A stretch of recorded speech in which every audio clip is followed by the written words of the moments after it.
बच्चों, कैसे हैं आप सभी? उम्मीद करती हूँ आप सभी बहुत अच्छे से होंगे। कक्षा की शुरुआत करते हैं। पाठ है हमारा भाषा। भाषा कैसी कैसी, language, different types of language. आपने पहले पाठ में पढ़ा कि एक दूसरे की बात समझने के लिए भाषा का प्रयोग किया जाता है। अब आप एक दूसरे की बात समझने के तरीके समझेंगे। लिखना, पढ़ना, रीडिंग, राइटिंग। आप चित्र में देख रहे हैं, अध्यापिका लिख रही है, विद्यार्थियों से पढ़ रहे हैं। यह भाषा का लिखित रूप है।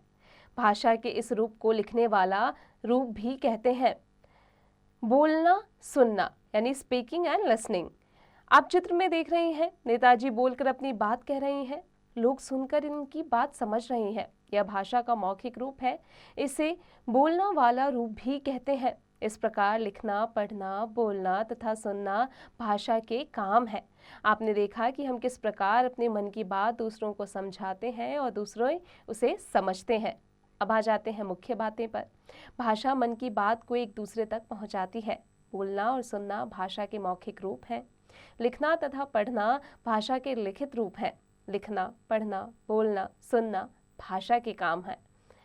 बच्चों, अब आ जाते हैं अभ्यास पर। मौखिक प्रश्न, निम्नलिखित प्रश्नों के उत्तर बताइए। मौखिक भाषा किसे कहते हैं? अभी हमने पाठ में पढ़ा है बच्चों, इसकी प्रैक्टिस खुद से कीजिएगा। अब लिखने की बारी। चित्र को सही विकल्प पर सही का निशाना लगाइए। बच्चों, क में क्या दिख रहा है? हाँ, लिखना। बच्चों, इसी प्रकार से आगे का अभ्यास स्वयं कीजिएगा।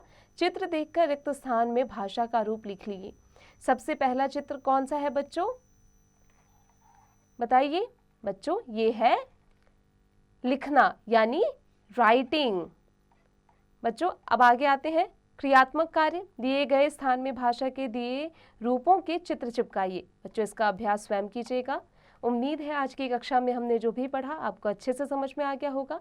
अब आप इसका अभ्यास निरंतर करते रहिएगा।